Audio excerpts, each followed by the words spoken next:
Hey, everybody, it's Matt Michaels here on the DeFalco Files with the owner and creator of FSW, Future Stars of Wrestling, here in Las Vegas, Mr. Joe DeFalco. Joe, how are you doing today? Oh, a lot better than I have been. Uh, have uh, have the headaches started to subside a little bit now that everything's kind of in motion and shows are, a little more fluidity to them, and also a little more audience as well? Nah, there's always headaches. It's never going to change. You know, no matter where you're at, most people aren't going to be satisfied. And sometimes it's a little bit more of a struggle, dealing with people on the day to day basis. But, you know, today's a little mellower because we came off a great show, this past weekend. Saturday night killed it. Uh, I'll be the first to admit, it was cool having Psycho Clown and Sam Adonis, and I really had some trepidations about putting it in the main event spot. But I have to say that was one of the most entertaining main events that we may have had in the past year. It was awesome. The crowd was great. It was so great that our fans were throwing dollars or maybe $5 bills or 20s. I don't know, but there was a lot of rolled up money in the ring for Psycho Clown. He tremendous. That's amazing. With the level of talent that those two have, um, do some of the younger, either the students or some of the younger active guys on the roster, do you see them like sticking around to watch the main event, kind of poking their heads out or watching, even if they have the network on their phone? Is that something that you encourage, and I'm sure Sin and the other trainers encourage the students to do, and B, is it something that you notice that they're anticipating, wanting to see those two guys, and maybe it's something that they can aspire to when you see that the main event is so receptive to two guys who are not technically even in the company? Is that just a good opportunity for those guys to learn? Well, you made a statement, stick around for the main event. If any of those motherfuckers leave before the show's over, there's going to be hell to pay. If you're a young guy, you need to be the ones helping at the end after the show's over. Yep. So, whether you're paying attention or not, I don't know, but it sure seemed like a lot of people did. And I think it was a better moment for guys like the Jay Vidals and Matt Vander. I jokingly went up to Jay Vidal after the show ended. Like, hey, sorry, bro, but I can't tell you had the best match tonight. He was like, no, I know. And it was like, they had the crowd, they had the excitement, thankfully, we did keep them in that main event spot, which I may not have, but I actually saw some clip that MK about the feud, and I saw how bloody and crazy it seemed like just from a 3-minute clip. And you also got to understand the show featured a no DQ match and a street fight. It's like, okay. And I think we did a tremendous job of where we had placement. Placement's always extremely important. You Yeah. know, having Estrella and Sandra Moone in the no DQ match early was well done, just because of the fact a women's match that was no DQ. Right. They brought out the tables, the tape spot at the end where Sandra choked out Estrella really got over strong with the crowd. So now that's early on. And now we have some good matches in between. Creature Feature and Suavecitos had a really, really good match. Then we had the street fight that started outside in the alley. And, it went as well or better than we could have expected to. You know, it's Rocky Sure. T with a young rookie, Bret the Threat. And, you know, the crowd was really, really into the match. So, you know, once it got inside, it was pretty short and sweet, which was good because we don't, you know, most of the time everybody wants to overstay their welcome, you Right. know, and their 8 minutes becomes 13 minutes and their 10 minutes becomes 17 minutes. And then a lot of times there's just dragging that there was a reason why I gave it 10 minutes and not 17, you Right. know, and, you know, Sefa, you know, he is just, you know, exploding. You know, I didn't know Chris Bay was going to be there until, you know, basically showtime. You know, it was, I was thinking about it, and probably in that situation, we probably could have did the tag match, but I wasn't thinking Chris was going to be around. So it's like, hey, let's do Sefa and Ice. And, you know, the injury to Ice Williams, you know, his leg still hurts from super kicking Bay and Sefa. Thankfully, it recovered later in the night. But, you know, now we have another marquee matchup that will happen this Friday night with Ice and Sefa for the No Limits title. So it's like we got some great, great regular FSW talent that are going to be there. We just added the MK Army, Toko Uso and Tito. They're going to be in a 6-man against Sky High and Graves, you know, and Graves had his issues with, you know, Toko Uso when he the title and came back with Hammerstone. So, and he wrestled Tito and lost. So Graves is on a 2-match streak, which, you know, he wasn't on a 1-match losing streak for 2 years almost. So, you know, the card is stacked. The card is so stacked. How stacked is it? Well, the pre-show match is Hero Lou versus Class. Oh, Jesus. The pre-show match? That is the pre-show match. We already Wow. have 9 matches. We can't go to 10.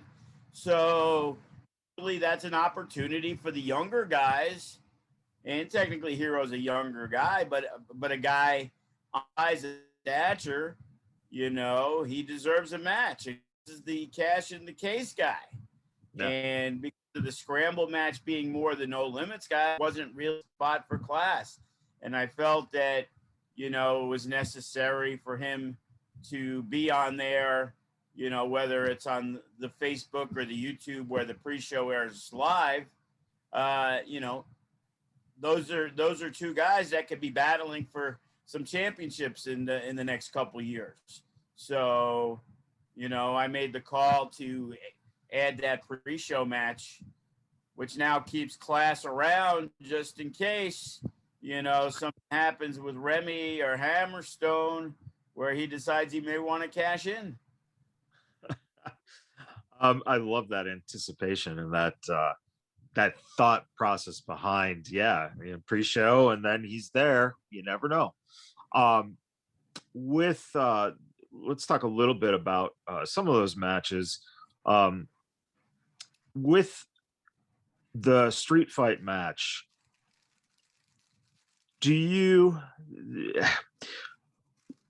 is it very pick and choose when Rocky is used in a more physical role? And do you think that the build for the match itself lended to the anticipation? Obviously, it's, you know, when you do a street fight, it's a lot of times it's hard to keep the fans engaged until they get back into the ring. So was that kind of that buildup something that kept the fans wanting to actually focus in on the match as opposed to using it, you know, as a quick bathroom break, because it's, you know, you're not getting a lot of live action until they get back in the arena itself? Well, being that it started off as an interview segment, you know, it was fine, but the production was really, really good. And, you know, it didn't go that long. You know what I'm saying? Right. So I think, you know, the first part's the interview segment. So, you know, that burned 30, 45 seconds. And Bret's very entertaining on the microphone. You know, he says stuff that really can irritate people, you know, and that is hard. You know, we're fortunate. A guy like Bret the Threat, a guy like Class, they immediately can garner heat. You know, they're not trying to be nice guys. They're not trying to be your friend. You know, too many times in wrestling, you know, the heel comes out and he's trying to be cool. And, you know, he's trying to sell those 6 shirts at the merch table. And you can't really do that if you basically call the fan an asshole. You know, I'm pretty sure most of them aren't going to buy a shirt, you know, unless they want to burn it, you know. And if you can get people to buy a shirt to burn it, man, you got some super heat there. Yeah. You know what I mean? So, like I said, I think it was positioned properly. And in all honesty, the match came together organically.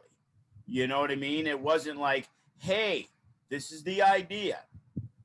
Now, we did have the idea with Bret to where, you know, when he cut the promo, because he had gotten funny bone, because he was bitching and whining about not getting an opportunity in a singles match. You know, here we go again. I'm way better than those other young guys who are fortunate enough to be in a 6-man tag. Right. Now, the promo was supposed to talk about FSW management and not Rocky T. When he talked about Rocky T, it was like, you know what? I think I keep talking about Rocky T, you know, and, you know, Rocky's never shy when it comes to cutting a promo. So now all of a sudden these guys are going back and forth, and being that Bret's got a handful of matches and the crowd already doesn't like him, you know, he'll never win most hated this year because the Suavecitos own that. But, you know, Bret is right there with Ricky Tenacious is probably the nominees for most hated wrestlers. And I joke and I say, well, it ain't even the Suavecitos, it's Danny. People don't really hate Ricky. They hate Danny with a fucking passion. Like, you know, he was going at it again ringside with the fans. It's like, I'm watching this guy as the match is going, and he's busy jabbering, not even paying attention to his partner or anything that's going on, because he's trying to get the last word in when it comes to, you know, a fan, you know, making their signature Suave Putos, you know, thing for him, you know? And so, you know, getting to what the way the street fight was, you know, again, it didn't overstay its welcome. You know, it was entertaining. You know, we added a little to what that no DQ match had, you know, the chair and the stop sign and the garbage can, and they didn't go overboard on the gimmicks. So when we got to the main event, which in reality, you know, MK put all that stuff together. Hey, is it cool? You know, we're trying to do some stuff with AAA. Obviously, we're looking for the exposure. You know, hopefully a lot of the footage will get played on the AAA show. And the mention of how they were in Vegas, you know, we always like that. You know, besides the fact that, you know, we have the Warren Stories Netflix show that features FSW, now the most wanted treasures of WWE, that's Sin put together to use the facility, and then the RVD thing on the Vice channel. So our school and arena has gotten, you know, some good exposure, you know, over the last, you know, couple weeks. Yeah. So then it was like, I saw MK post a picture, and I thought it might have been light tubes. I'm like, hey, bro, what are you bringing on that truck to the show? And he goes, oh, it's just some doors. I'm like, oh, okay. I'm just making sure it ain't no light tubes, with people 10 feet away, Yeah. we like No doing kidding. crazy shit, but we don't do GCW Nick Gage crazy shit. Yeah, no kidding. Oh man. You know what I mean? Yeah. I've already been warned trying to find out the canvas situation because I'm told it may get violent on the GCW show with Nick Gage Saturday night.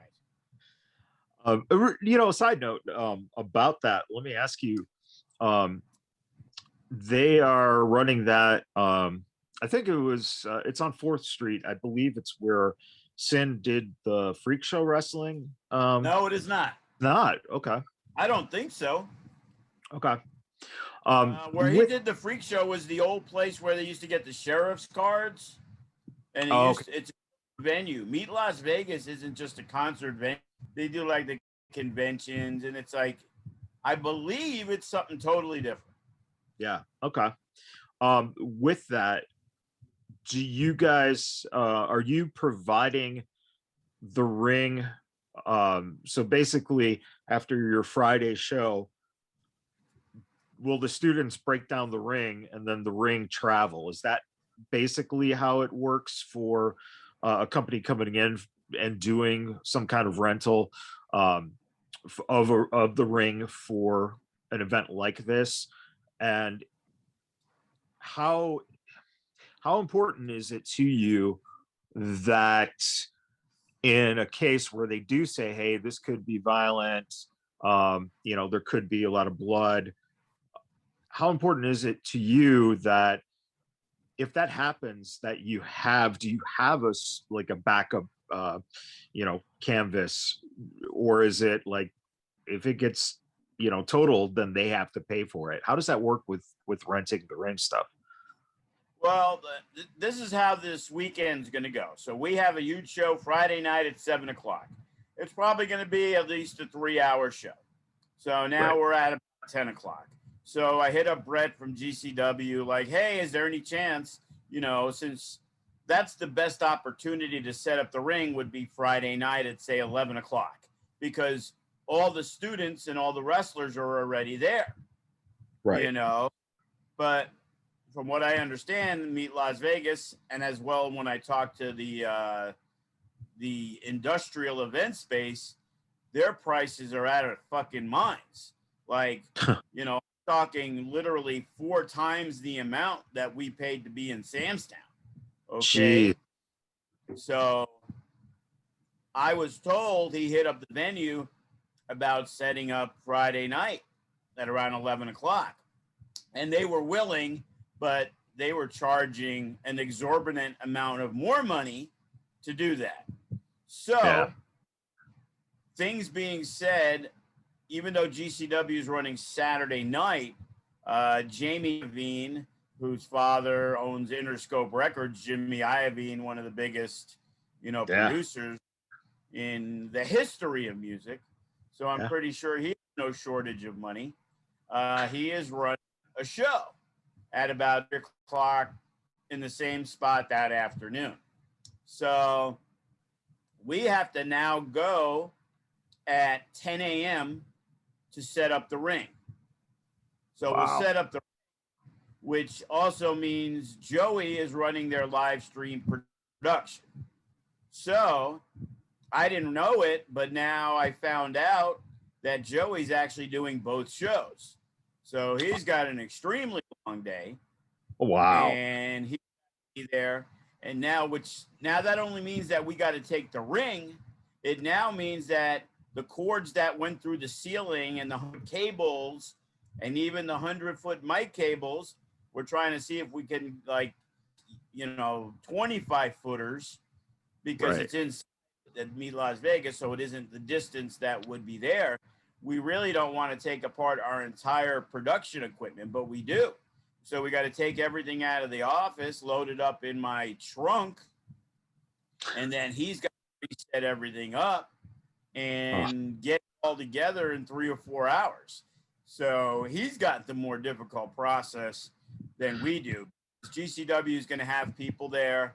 And we've seen in the past that a lot of people will drive from surrounding areas just to help out and maybe get a chance to be looked at, or maybe, you know, they throw a Rumble match or a Scramble match or a Battle Royal, or they need somebody for something, you know. That's how it worked for Juicy. You know, Juicy took a plane and flew over to wherever they were doing the show. They had an opening, and now Juicy's a semi-regular, you know, on some GCW shows. He put in the work, he put in the effort, and he got rewarded for it. So now we got to set up the ring. Now they're going to have the show, so I'm going to be there the majority of the time, you know, during the shows. So it's almost like me running a show. You know, I'm going to be there for 10 hours. It's going to be me being there longer, because if anything goes wrong, if there's any issues, who's the guy? Just like it impacted Samstown. Whether it's Scott D'Amore needing stirs for his coffee, or, you know, somebody needing actual work done, you know, I'm the middle guy. I'm the mediator. You know, I'm the guy that they're going to ask about doing it. You know, and we have to have the crew there just in case something happens. Maybe the top rope snaps, whatever it is. You know, we have to have people on site just in case, you know, there's an issue. So we had talked with GCW about doing a joint show on Sunday, but it was like, you know what? There's just so much going on. And again, we're only going to be able to put 110, 120 in our venue. I asked him, I'm like, hey, what do you think about we do Friday night at the Meet Las Vegas and they do the Saturday? But of course it became, well, now you have to rent it for an entire another day. Yeah. Like, not that they're doing anything, not pandemic. Let's give people breaks. So, you know, we weren't going to come out of pocket, you know, thousands of dollars to bring in an extra 75 people. Yeah. Yeah, it's a shame. You made a very good point. I think that the initial price gouging that we're seeing going on, because of the fact that so many companies want to take advantage of the anticipation of opening up live and people wanting to be there, and then B, having obviously the problems with the pandemic and, you know, drawing the audiences and the rentals to these locations. You know, it sucks, but it's understandable. And see, the other thing is, I can't call Samstown and book a place. I can't get Silver Nugget. So now, instead of this many options to run a show, now there's this many options. Yeah. And places like rec centers and YMCAs and places that have no lighting and no trussing, and it's like that generic YouTube wrestling shows that you can see at any given time. Right. We have higher standards than that. You know, we did one show at a Boys and Girls Club and wasn't very well attended, and we had a good show. We had good people on it and things like that. But you could just see it was a regular local yokel indie show that might have had good people on it, but there was, you know, a handmade curtain, you know what I mean? Right. And the only lights were the overhead lights of the building. Yeah. Of the gym, because all it was is a gym. You could be playing basketball in between the wrestling matches, you know? And the options now of the casinos are, you know, I finally made some contact with people who run Samstown now, which the guy in charge is the guy who runs the Orleans Arena. And he sent me a very nice email, looking forward to hopefully working with us in the future, but basically specified how they're not going to do anything until the governor signs off, not an approximation. The governor signs off that says you can do 100% capacity and no social distancing. Not, hey, we're going to take dates in October because he said if we have 60%, they're not taking that shot. So they're looking at January 2022. And if it changes, then they could do stuff in October. And they also insinuated with the changing times, without saying it, that also means changing prices. Yeah. That's It's so thankfully we wow. have an arena that at least if we can get to 100% capacity, we could squeeze those motherfuckers in and get 220 people. But on an anniversary show, we'd be embarrassed if we did 220 people. Right. But, changing times. Just like we have a referee, we have a wrestler who still will not get involved. There's numerous fans that are still very iffy about doing things socially. Just because they're opened up, they're still concerned. They may be vaccinated and they're still concerned. So, it's going to be crazy because once it opens up, it's like people said, well, hey, they're going to raise the prices. And now you got Billy Idol. But now instead of 50 shows, there's 150 shows because everybody wants to get on the road and everybody wants to tour. And now there's going to be 1 million shows. There'll be nobody will be dark. There won't be a dark Monday or a dark Sunday or a dark Tuesday. It's like they're trying to recoup, especially the entertainers who weren't making any money for over a year. Yeah. Yeah, that's a fair analysis too. And what really sucks about that then becomes the competitive nature of where you're getting your fan base from, because now you're basically asking people to choose, well, hey, do I go see Billy Idol or do I go see FSW or do I go see, the newest Cirque or something like that? It just seems like there's going to be that weird feeling of where do I spend my dollars and how much can I actually spend too, which is going to be a very interesting, I guess, experiment, because we really haven't seen this before, where you have a lot of people who were probably out of work for a long time. And now how do you budget in, being able to catch live events is something that is going to be a very interesting question.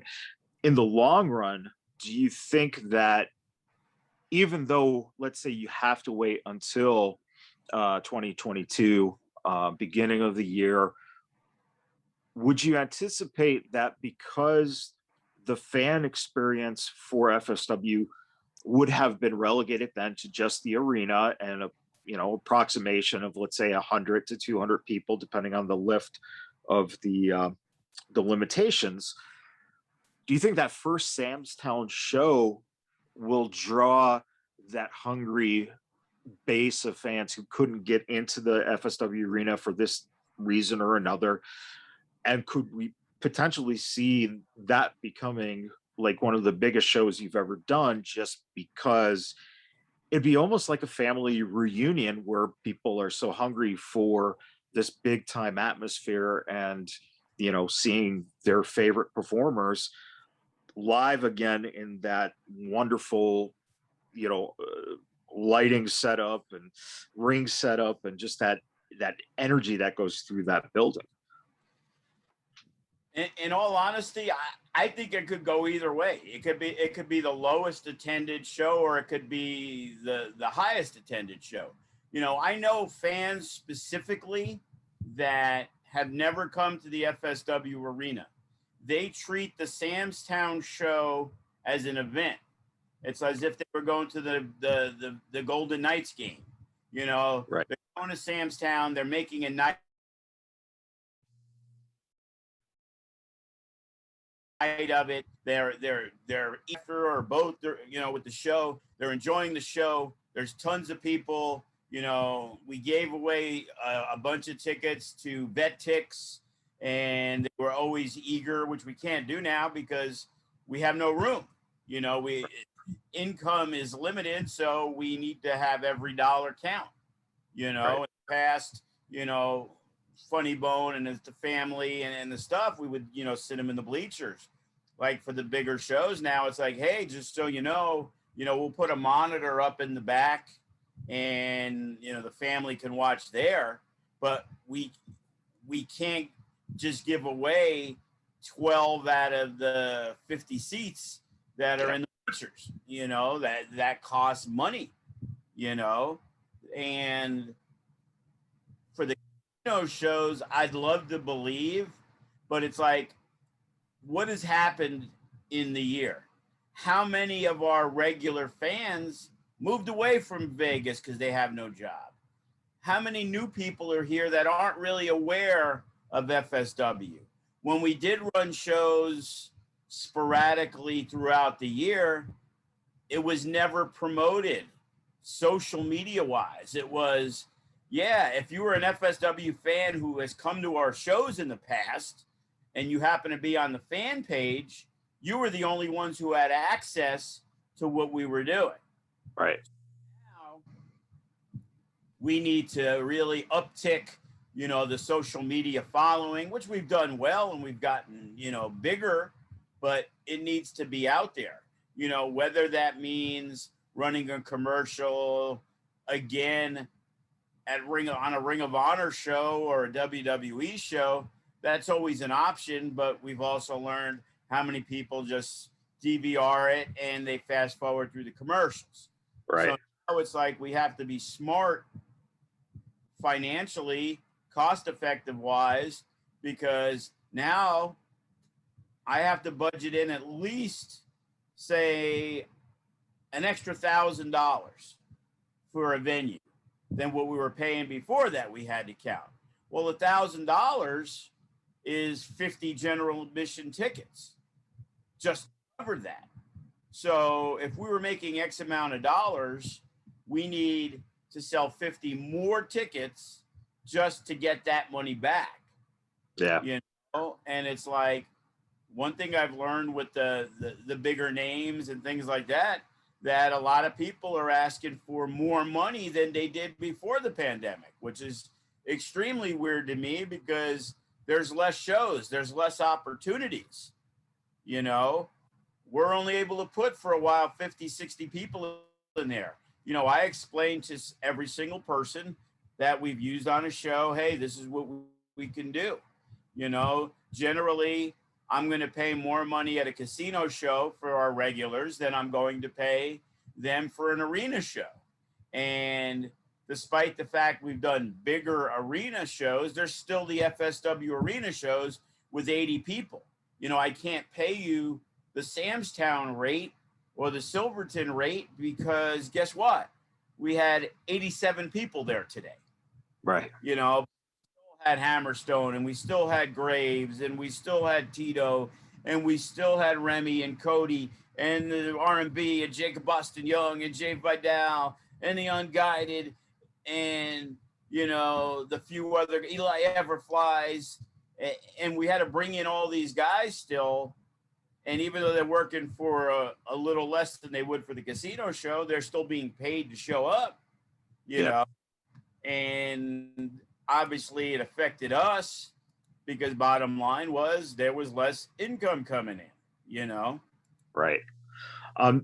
Does it also make it a little kind of a double-edged sword as well because of the fact that there isn't then an opportunity for, let's say, flyers to be handed out, the old tried and true foot warriors, because there aren't huge events per se, and obviously if you go down to the strip you can hand out flyers on the strip. That probably is going to do, if you sell one or two tickets from that, you're lucky if you sold one or two exactly tickets. Yeah, right. So because in the past, there is no shows. So the way we grew the Mecca was working with Ring of Honor. So I was actually allowed to be inside Samstown, and we put flyers on basically every chair.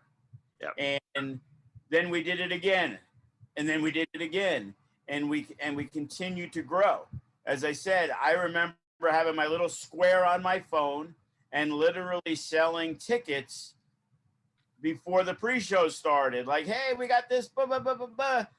And they're like, oh, yeah, this sounds really good. And it's like, they may forget. They may have something else planned. And it's like, hey, you want to buy tickets? Get your tickets right now. And I carry the tickets, and we would sell tickets right then and there. Same thing with Impact. If we had a show coming up, boom, you know, we would hand them out. I personally will go and hand out most of the flyers. The guys will put them on the chairs, but I'll walk up to people. At WWE, when they were at Thomas and Mack, or they're at the T-Mobile now, like there would always be a line, and people would always be there 2 hours early, and the line would form, and you have to stand there, and there are groups of 10 lines, and I'd go down and I'd talk loudly. Hey, how you doing? I'm Joe DeFalco. I run FSW. We're a local company. Hey, we got Matt Hardy on the show. We got this guy. We got Cross. Blah, blah, blah, blah, blah. So you try to say it to where people can hear it, so you don't have to say it 1,000 times. Yeah. At least you have to say it 100 times. And you hand out the flyer. And it's a lot easier to hand them flyers that way than I remember back in the day. And I remember the first time we were going to be doing a show. And I'm not even sure if we were doing it at Sam's Town. I don't even think we were, because we got yapped at, because it was after one of the WWE pay-per-views. Okay. They were running the WWE pay-per-views. It was free of charge. So a lot of those people weren't buying shit. Okay. Right. No matter how many flyers you handed out, yeah, there would be some, but the majority of them, you'd walk up to them and you'd hand them the flyer and they just let it drop on the floor. Like, I think you were a wrestling fan, you know, have some courtesy. Like, hey, I'm not interested, thank you. And it's like, and that's when you realized having a guy like Hammerstone and Cross on the flyer don't mean shit if they're just independent local wrestlers, because their perception of wrestling locally is a bunch of backyard kids that don't know what the fuck they're doing. So that was the start of, hey, we got Matt Hardy on the show. We got this guy. We got that guy. And now people will take a look at the flyer, because my mentality would always be, if I can get you into one FSW show and you're a wrestling fan, I believe I can get you to go to more than one show, you know? Yeah. And I think you could become a fan of what we do, because the experience of being in the front row, you're 10 feet away, you know, after the show, before the show, the wrestlers are outside, they mingle, they chat, you know, even the heels are like wonderfully nice, you know, before, after the show. Hey, would you like to buy my t-shirt? You know, I'll even take a picture with you, you know, because that's part of the grind of what the local guy needs to do, because he could make more money selling 4 shirts than he's going to make, you know, for his payday. Fortunately, you know, we're not in a position to have contracts and say, hey, Remy Marcel, I don't want you working any of the other local shows. You know, here's $1,000 a month, whether we do a show or not. You know, we can't do that. So now somebody else offers them the money to do the show. So what would be my option? I either have to pay him, that guy who was going to pay him, or I'd do the show without any questions.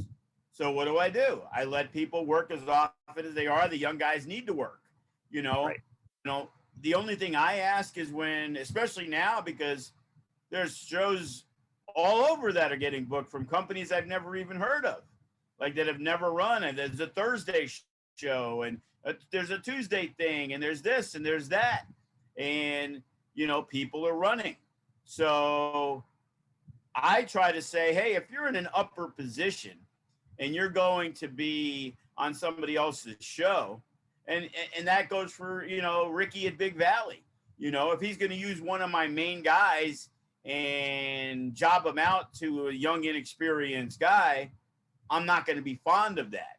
And I'm going to make that person aware, you know, like, hey, with us, you're here.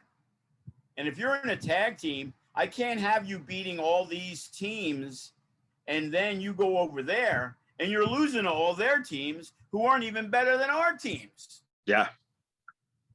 It's like, you know, and then of course, some people who don't talk to me because I guess they're intimidated, afraid that, they don't know what I'm going to say, like I had a conversation recently, and because somebody else, encouraged them not to work other shows or be careful of what they were, it was kind of like, well, Joe doesn't want us working anywhere else. It's like, what the fuck are you talking about? Like, I don't care if you work somewhere else. I prefer you work in Arizona and California. That's the experience of going out and getting your name value. Yeah. Wrestling 4 different shows in 4 different weeks doesn't give me any value to you being on the show. Right. Especially if you live here, Yeah. The out of town guys don't get a booking here. They'll get a booking there. I'm not going to book them all the time. But if there's guys I'm going to book 3-4 times a month, and now you're over there working 2-3 times a month, and then you're over there working 2 times a month, that's cool that you're getting 8 bookings in the month. But in reality, all of us are putting you on a show, but there's no way you're going to, generate the buzz of, oh, I'm going to buy a ticket because he's on that FSW show. But right. I can do that as a fact that I know if Hammerstone or Sefa or Chris Bay are working, because generally they're just working our show. So, Hammerstone and Graves aren't working anywhere else. Right. He's lucky if he works anywhere else in Arizona, because he hates everybody. So, I don't think Graves is happy with having to do the ride this coming weekend. Yeah, I saw that. He didn't get mentioned, and the 9 hours in a car. It's like, come on, he loves being in the car with Hammerstone. Let me ask you about kind of what you're talking about here, and this is something that I don't know how a lot of the younger wrestlers who are trying to get the experience and taking bookings for the other local shows that are coming about. How are you able to tell students or young wrestlers, or even those guys who are not quite at the top yet, but are that mid card flirting with going to the top? How do you convince them that brand recognition for themselves is very important because of the investment that your company makes into their character, whereas they could be devaluing themselves, even though when you go to all these different local shows, you have a high percentage of fans who are the same fans. So obviously they support anything that's wrestling here in Las Vegas. But a lot of times I think the, younger talent, they don't even think about what it means to build your brand in the manner of what the promoter lends to that happening, and how it could also then affect you negatively by going somewhere else and basically taking every stock that was put into you. And now it's really just kind of, guttering out. So you might be getting experience, but you're also hurting what you are working to establish. Is that something that, is that something that you guys teach in terms of, some of the trainers, something that you will talk to guys about in the office? How does that go in helping guys realize that potential of what that means to have a brand in yourself and to, make that stock shine as opposed to just trying to get experience? Well, first and foremost, you try to create a happy medium, something that I'm okay with, something that you're okay with. When you're a guy who's really nowhere near the main roster and right. You get on the show with FSW, I am really doing you a favor, because nobody in the world is going to book you yet. But because you go to FSW, guys like Eli Everfly and Brandon Gatson and Tito Escondido don't get put on shows because I wanted to make sure that the Suavecitos and the Nick Xanders and the Bret the Threats would get an opportunity. If I just used the that I would use at a casino show, at the arena show, how many matches would these guys really get? We do a Future Shock show for a reason, to get the young guys on. Now, they all understand, because of the school they attend, which is ours, you know, they can go attend a different wrestling school, and the majority of them don't have a promotion attached to it. Right. So if you go to Joe Blow's wrestling school in California, when you're done, you and 100 guys who've never had a match are going to probably try to hit me up. They're going to hit up B-Boy at Level Up, and they'll hit up Santino's, or they'll hit up all these people, and they'll say, hey, I'd love to come work for your company. I've had 2 matches. And it's like, well, we have 100 guys that train with us who pay to be there. You know, unless you're a fucking prodigy, the odds of you getting on that show are slim to none. Now, as I've stated in the past, the respect of the talent that is brought in, like at Santino Brothers, the reason why we use 7, 8, 9 of those guys is because, you know, Tito brought Che, and then they brought Doug, and they brought Eli, and then they brought Wasco, and they brought this guy, and Heather Monroe, and they all brought people that they knew were capable workers. Right. And they got to build a relationship. Or the Arizona crew with Watson and them. Those guys used to come down and do as much work, and sometimes more. Like, these motherfuckers drove 5 hours, or as Grave said, 9 hours in a car, to know for a fact they weren't going to be on the show. But they wanted to help out. They were at Sam's Town. They helped set up the ring. They helped break down the ring. Thank you, sir. Whatever you needed me to do, sir. And it's like, because they understand that if they can get on a show and they can produce, they can get to be on more shows. And that's where the happy medium comes in. You know, people want opportunities. Well, who am I to say you can't work over there when we do 4 shows and I'm using you once? You know, you're a young, inexperienced wrestler. You need to get as much rep time as possible.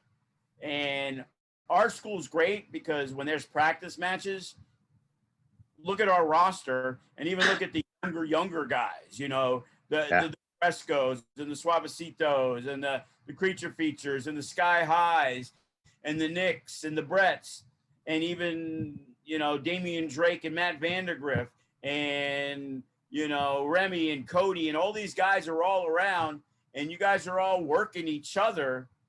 That's awesome. And it's better than in most places. But it's still not the experience of wrestling in front of people, fucking up in front of people. Because what do you do when you're in a practice match and you start off the match and there's a fuck up? Well, you just start again. Right. You have that luxury in a match in front of people. It's like, oh, shit, we fucked up. How do we fix this? And that's the growing process. You know, Suavecitos, they bounce back strong. The show before, with a match that, you know, Danny predicted to be the banger of the night when they wrestled the Bad Bitches, it was a shit fest. It you know, it is what it is. It wasn't good, you know. And after the match, as crazy as Danny could be sometimes, he's like, yeah, you know, bro, that match sucked. It's like, I know it did, and I'm glad you know it did. Yeah. It's the most important thing. Because a lot of times, and less in our cases, because Cody and Remy and Sin and Kenny are not going to sugarcoat shit. Right. They're not going to be like, oh, that was a great arm drag, and forget about that the rest of the match sucked after the first arm drag. You know what I mean? It's like, if you have a headlock takeover and you did it well, you fucking better do it well. If you don't do that well, what the hell am I doing putting you on a show? Yeah, exactly. The other stuff, and it's the match, and it's the psychology, and the tag-ins, and making sure that the referee isn't exposed where you make them look like a fucking jamook. You know what I mean? And, it's putting all that together that you can't do without being experienced. And how do you get experience? Well, you have to be on shows, back in the early days. And that was the reason for the pre-shows, and especially at the casino shows, where when Jacob Austin Young and Greg Romero were just starting, and they were gorgeous and young, and they weren't ready for the prime time. But, hey, let's get these guys some experience and put them on a pre-show. And sometimes we'd bring in a team, or we'd use some outside talent for them to see how they would react in the settings. And you know what? Some of those matches probably sucked, and some of those matches were probably pretty good. But the dynamic of all those matches made them better a lot quicker than they probably would have in a regular environment at a regular wrestling school that, again, didn't have a promotion attached to it. Yeah, that's a very good point. When you look at some of the younger talent, one of the names that kind of comes up is a young kid whose birthday I believe was today. Today as in Tuesday, I guess.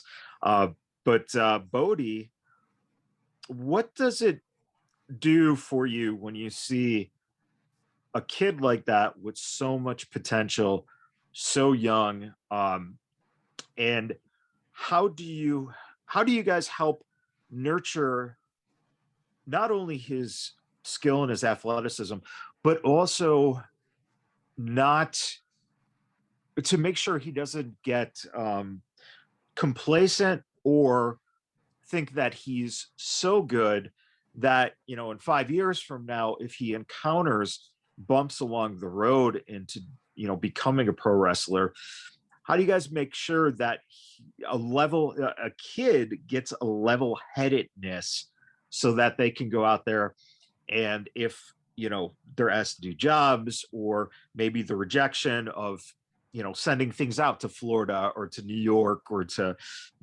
Portland, how is that installed in a younger student, especially when you see a kid who is going to go from kids classes absolutely to the next level of classes and start training with guys like Damian Drake and Matt Vandegrift, etc.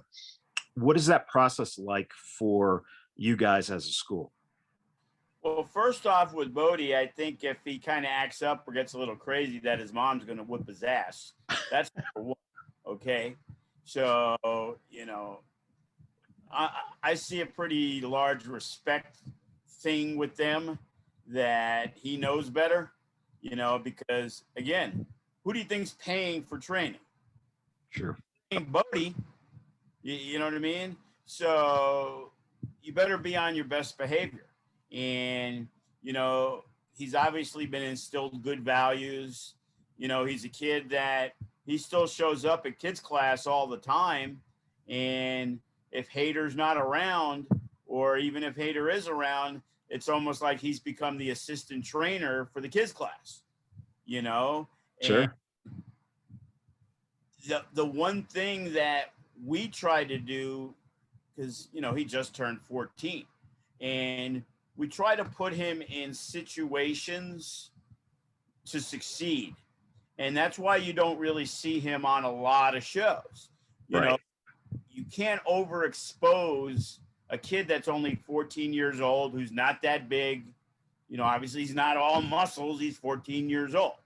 So you have to, keep things in check to where, how are others going to work with him? You need to put people in there that you can trust him with, you know. Yeah.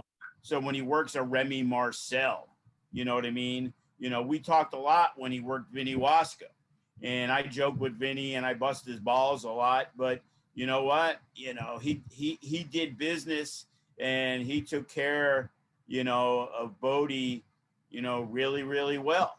Yeah. And, you know, there's a reason why a lot of those SoCal guys, you know, hey, what's up with Vinny? When are you gonna give him a win? When are you gonna give him a win? You know? And it's like, well, you know, when we feel he's ready to get that win, you know, he'll get it. You know, he's the guy who's getting some good bookings. But in the past, when he wasn't, he's like, oh, I'm going to be down anyway. I'm driving down anyway. And then it's like, you know, me being the nice guy that I am, contrary to what a lot of others believe, you know, it's like this dude just drove fucking 4 hours to be here, you know. All right, let me put him in the 6-man. Let me get him something. And I've pretty much always gotten him a spot on a show when there really was no spots on the show. You know what I mean? And it's like, I try to show as much appreciation and I'll show loyalty to the people that are, you know, loyal to me. And, you know, when I need something or it's last minute, and like I said, initially class wasn't even booked for Friday night. And it's like, you know what? There is absolutely no reason, but it's not going to be like, hey, I know you have the cash in the case, so can you come down? But I'm not going to book you at all. And we're going to have you walk out and maybe look at Remy Marcel. Is that worth a 9-hour drive with Graves in the car bitching about his 9-hour drive and he's got a match? So, yeah. You know, I have to figure out a way to get on there. And, you know, it's kind of like after the Suavecitos match, and they know it was a good match and everything worked good and they got a lot of heat, you know. Hey, boss, you know, pre-show match on Friday? I'm like, yeah, unfortunately, I'm not thinking so. You know, we don't really have a spot. It's like bringing in a lot of guys. It's a casino show at the school. You know, I got you on the show before it, and I got you on the show after it. You guys worked the show on the 8th, which initially was going to be a Future Shock. But once we knew we got Psycho Clown and Adonis, then we did the ice thing, and Sefa and Bay showed up. And, you know, it was probably the best attended show that we've had since we've been back.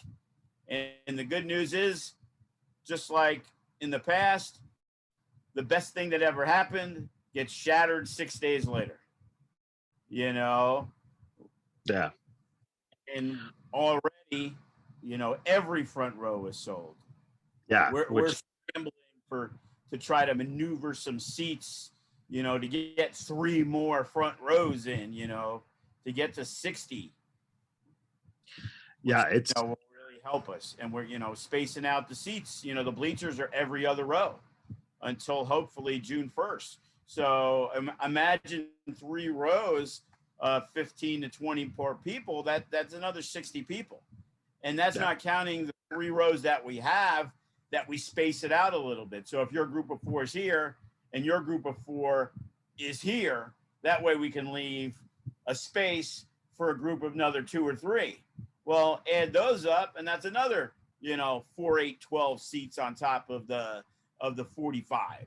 So now there's 60 more people in there, you know. You know, let me ask you then, too, on a thought that you kind of touched on earlier with the guys being able to sell merch. How has that been for you in terms of reconfiguring the arena to fit the seats in? Do the guys still have an opportunity?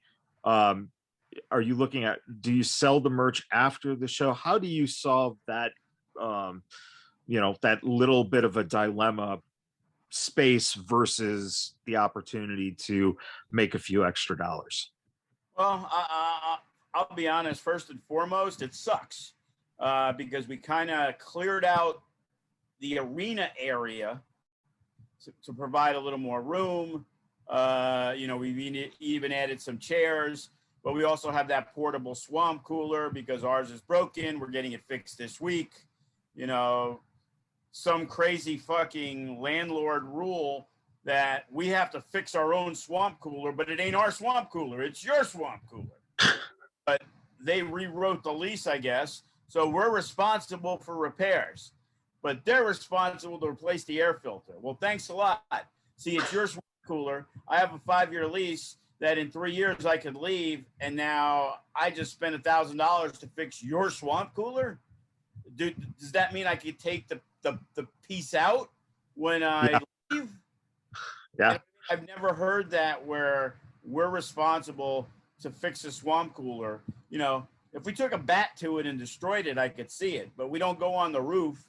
It's making a squeaking noise. Turns out it needs ball bearings, so we have to fix it.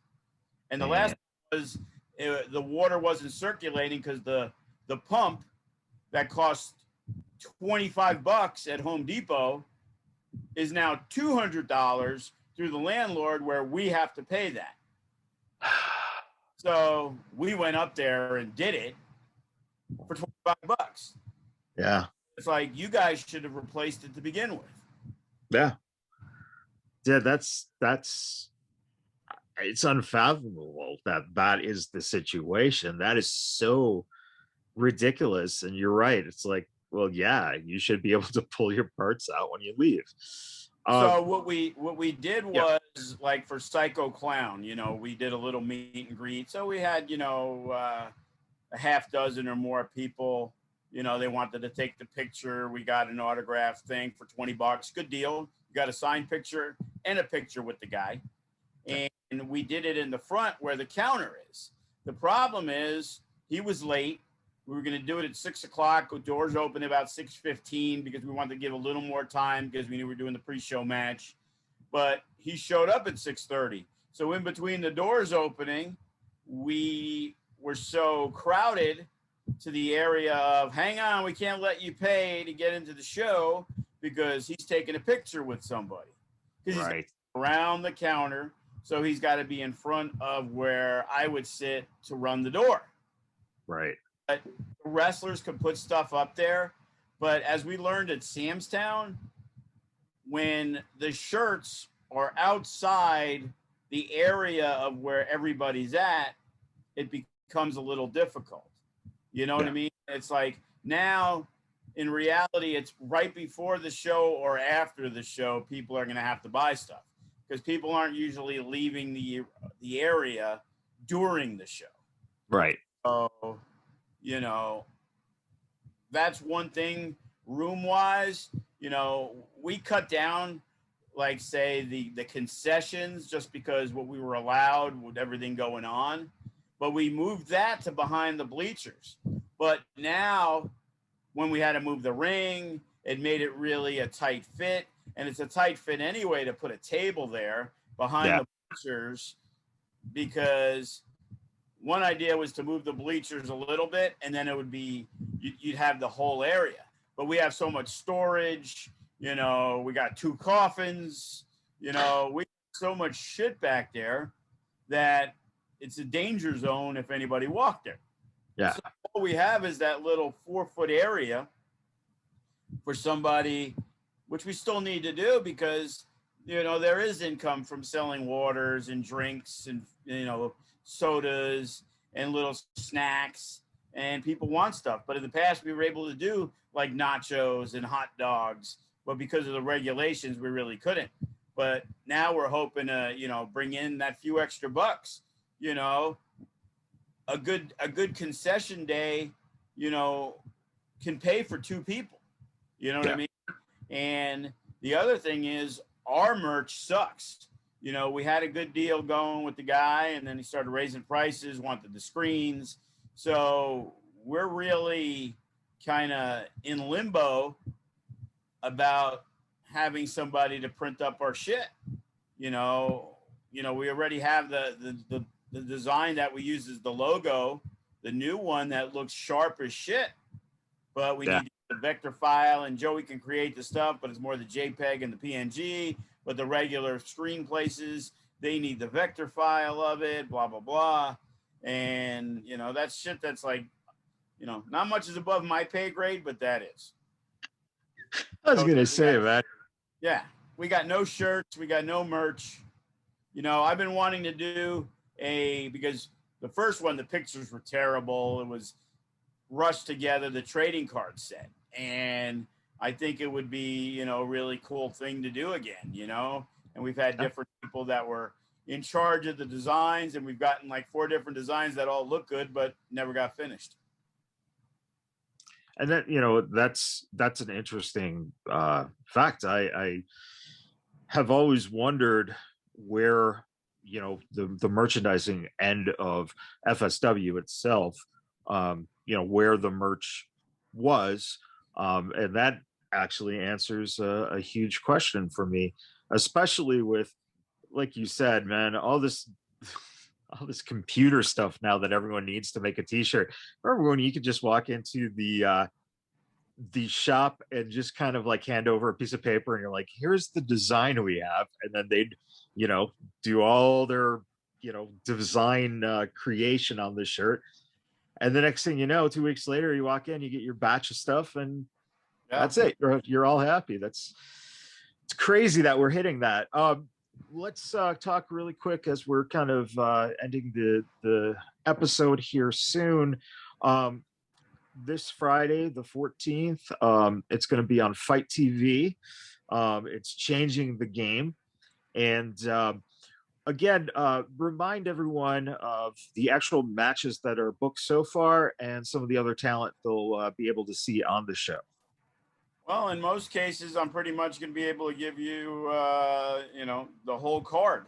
We got Hammerstone's going to defend the FSW Heavyweight Championship against Jordan Oliver, one of the hottest, young wrestlers in the world today. He is, that next up and coming superstar.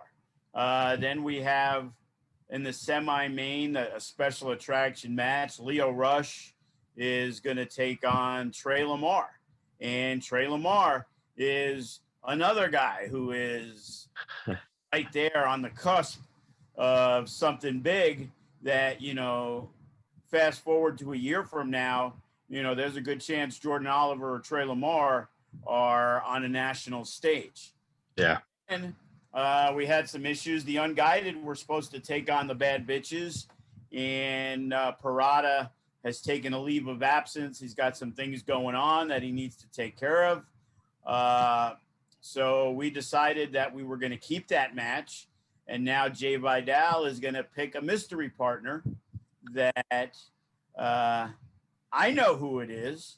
And let me tell you, I'm extremely excited. Excellent. That has the potential to be the match of the night, as does about 6 matches. So we got that. So then we got a scramble match featuring the No Limits guys, even though Funny Bone, who's one of the guys, is now a super heavyweight. For anybody who's seen him. But as we call the No Limits division, Funny Bone is that perfect example of a guy with size, but he does all that high risk, crazy shit that you can count on. So you got Funny Bone, you got Eli Everfly, who never fails to impress. You got Brandon Gatson, back from injury, who is always exciting and fun to watch.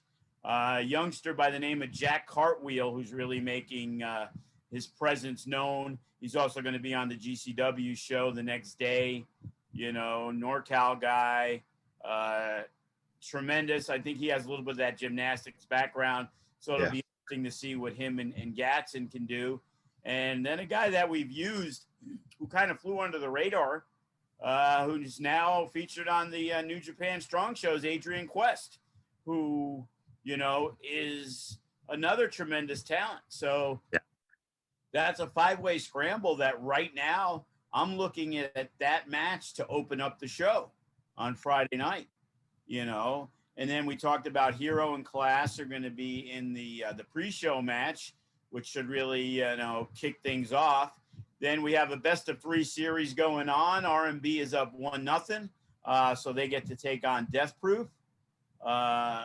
Sandra Moone was very impressive, beating Estrella. She is the #1 contender, but she will not be facing Maserati in a one-on-one match. We were able to get some talented other young women.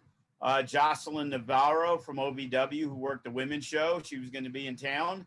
So her and Sandra Moone are going to team up and take on Maserati and Christy James from Texas, who has garnered a real good following herself. Yeah. So, and then we just talked about adding Toko Uso and Bad Dude Tito, better known as the MK Army, which means MK will be in effect after that tremendous chair shot that he took. I don't know if you've seen it, but holy shit, he got fucking decapitated, knocked out cold. He got smashed by Psycho Clown. You know? But he will be there in a 6-man tag against the team of Sky High and Graves. And Ice Williams and Sefa Fatu. How could I forget? That's another main event on any other FSW show. You know, and then Remy Marcel doesn't want to be left out of the mix. Initially, he was scheduled to wrestle Sean Davari for the Nevada State Championship. And if you go way back to when Davari was part of FSW in, say, 2012-ish, 2011,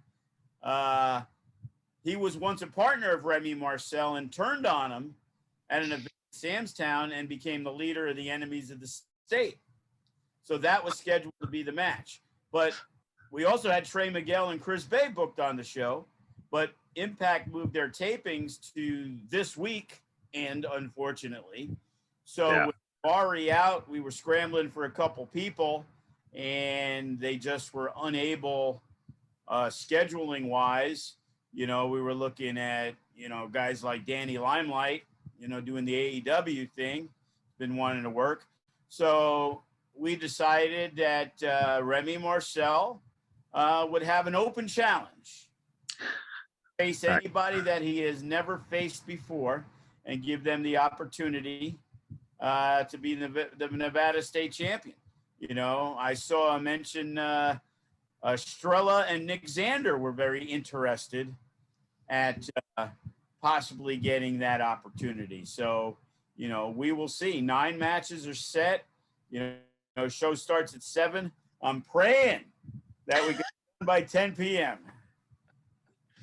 Oh man. You know, hey, listen, if it goes till 11 p.m., the card itself is just phenomenal. So I don't think that there will be any complaints on the fans' end.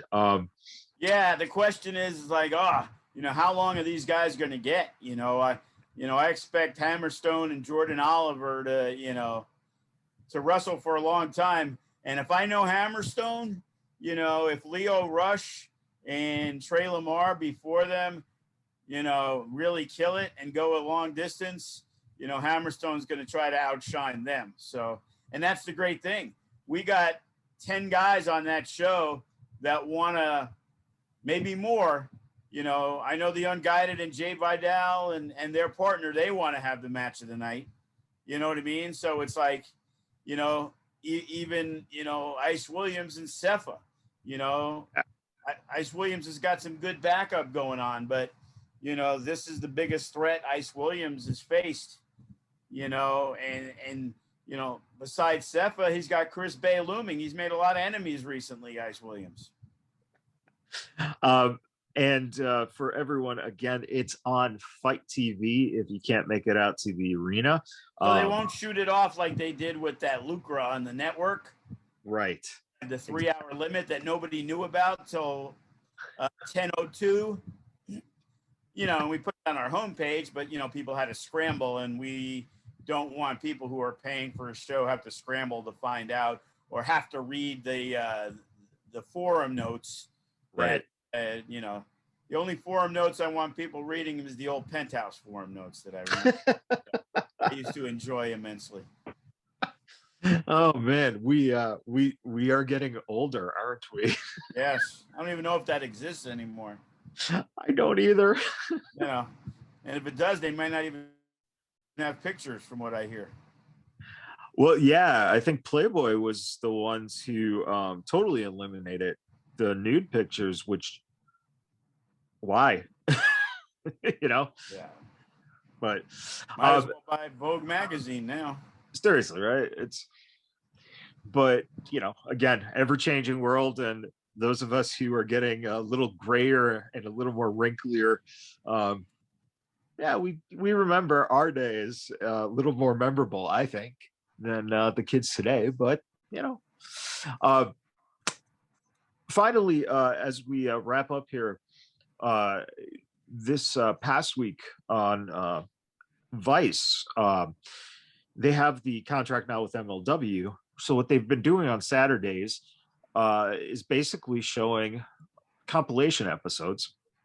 And I just want listeners, if you're out there and you're hearing this, check out MLW if you haven't, looked at their past catalog, or keep your eyes peeled for the episodes on Vice, because you'll get a chance to see Hammerstone when he was with MJF.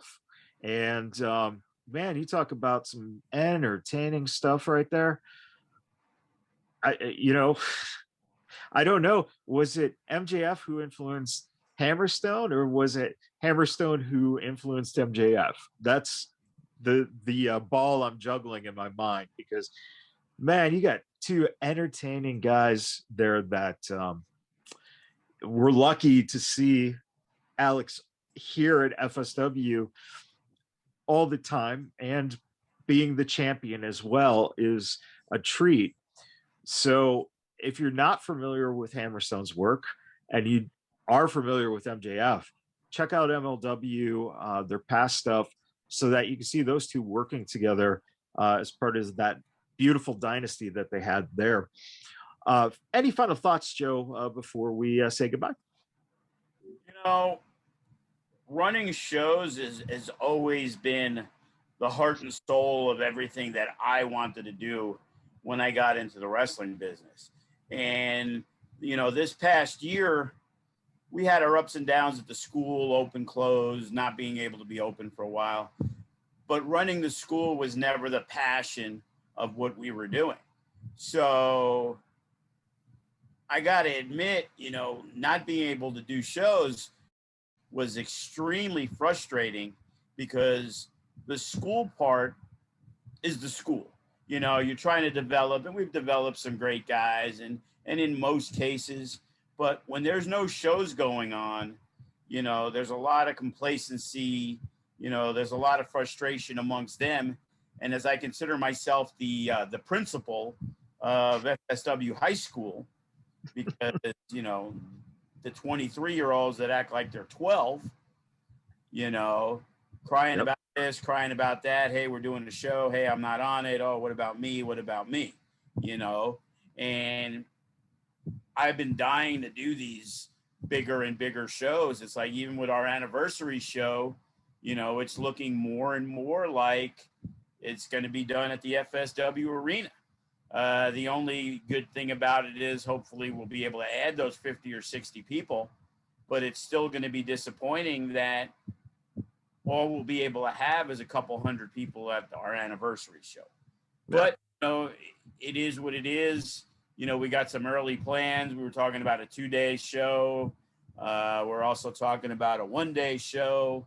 We're also talking about the Against All Odds Rumble being part of the anniversary show this time around. So it's like, the fans have been fantastic.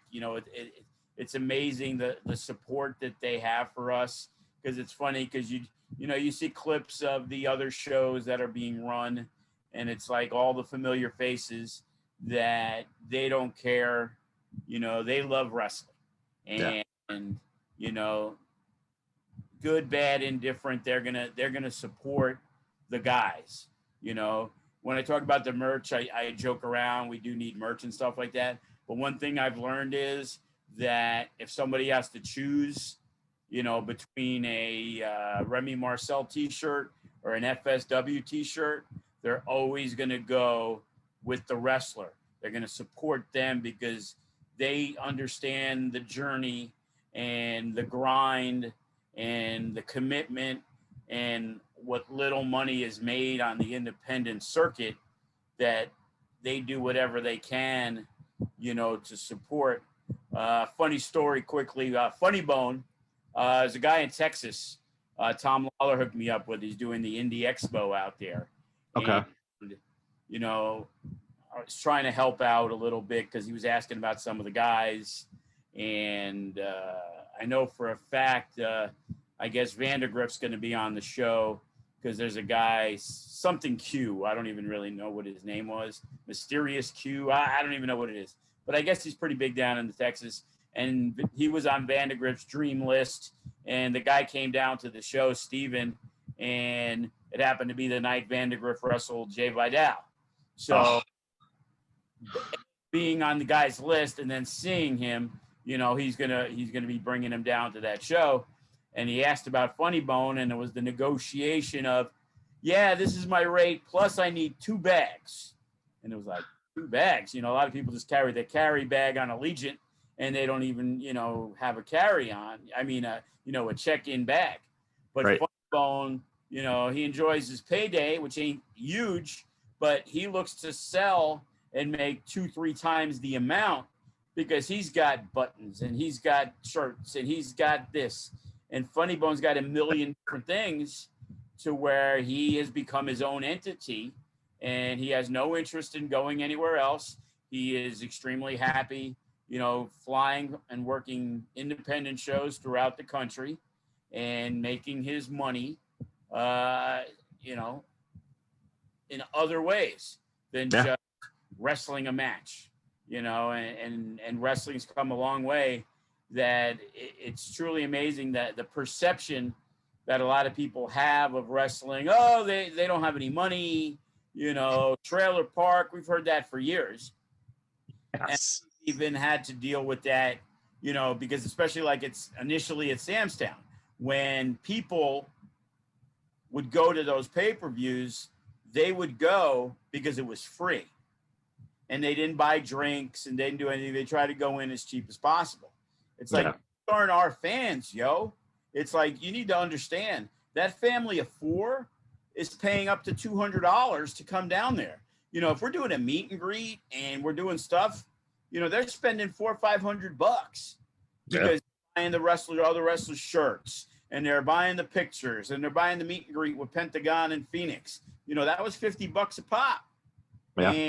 And let alone $40-$50 for front row. And let alone buying a $150 mask, you know, they could spend $200-$300. And it's like, go to WrestleMania, you know, they're selling out $1,200 front rows. And it's like, you know, there's a lot of things to do with your money. And some wrestling fans are huge wrestling fans and they're willing to put it in, or the donation system where GCW ran at the arena, no fans. And they raised like $15,000. Sorry, $1,500. I think it was $17,000 that they split amongst the wrestlers. Yeah, you know, it would take me 4 months to pay Matt Vandergrift that. Oh man, and I think you just accidentally just set Matt's price, man. Yeah, you know.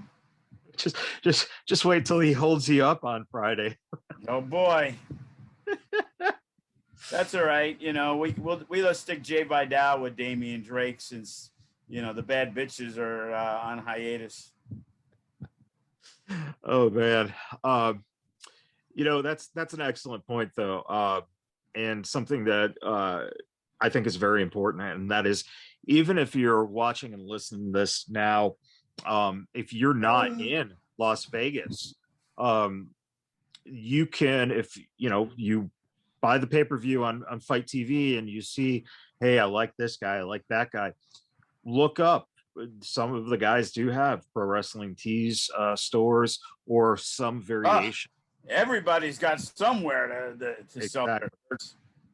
exactly. So, it's encouraging anyone who might not be at a live show, please check out the merchandise for some of the wrestlers that you might really enjoy. Because again, during this past year, it's been tough for a lot of the guys. So it's always nice to show support for independent wrestlers themselves. And it's something that I'm passionate about, because I've known so many guys over this long period of time of 20 some odd years, who, if it wasn't for the fans buying a t-shirt, buying some kind of button or memorabilia, the guys might not have stuck it out. So it is very important. And also, again, please, as you see things here in Las Vegas open up, please check out FSW, because it's, like I said, supporting the wrestlers is one thing, but also supporting FSW is very important, because of the fact that if you look across the country, there is not a lot of wrestling companies that put the heart and soul of production value into their shows. And to keep that running and keep that going, it's something that you got to come to these live shows. And I know everyone's kind of walking on eggshells still, but you know what? It's as safe as it possibly can be without committing yourself to living in your, apartment or house. So, I urge fans, check it out. And especially if you haven't been to FSW, check it out, man. It's going to blow your mind. One very final thought here. Simon Street, one of the bad boys, he took his son to the show, Psycho de Mayo, and boy, his son at believe he's like 8 years old, never been to a live wrestling show, and now you all, Joe, might have made him into a kid who might want to become a wrestler, because his mind was blown by what he saw, man. And I still think that's one of the coolest things. We've all been there as a kid, walking into the arena for the first time and seeing live matches. And that it just means so much to these kids who haven't seen it live yet, that what you guys are doing is such a cool atmosphere for the first experience of any youngster. So, I know that he appreciated what he saw. And also, he did say that for whatever reason, his son was not having Sandra Moone, which that blew my mind, man. Really? Yeah. So it was like, out of everything, he's like, hey, yeah, he just was not having Sandra Moone. I was like, really? The baby face. So yeah, I think Sandra Choke and Estrella might have struck a chord down the line, huh? Yeah. But that's, again, that's the importance of independent wrestling, and especially the importance of what we see here in Las Vegas with FSW. And again, building future fans, as well as potentially future wrestlers, is just so important to see. So please support FSW if you can, and listen to the Vegas Bad Boys when you get a chance. Check out our catalog, and we'll have a website launching here within the next 2 weeks. So you can find all our stuff through the website once that goes online. Do I know your website designer? Yes, yeah, you do. He might have had a hand in designing FSW's website. So, but there will be links on our website as well. So if you're browsing our page and you see something that you like, click on the link. You'll see links to FSW. as well as to our web designer too. I offered him to put up his stuff. So if you guys are looking for anyone to design web pages, please check out our page, and you'll see a lot of information, and we'll give more of that out once we know exactly the launch date. So for all of us here on the DeFalco Files, thank you guys for tuning in, and we'll see you guys next time.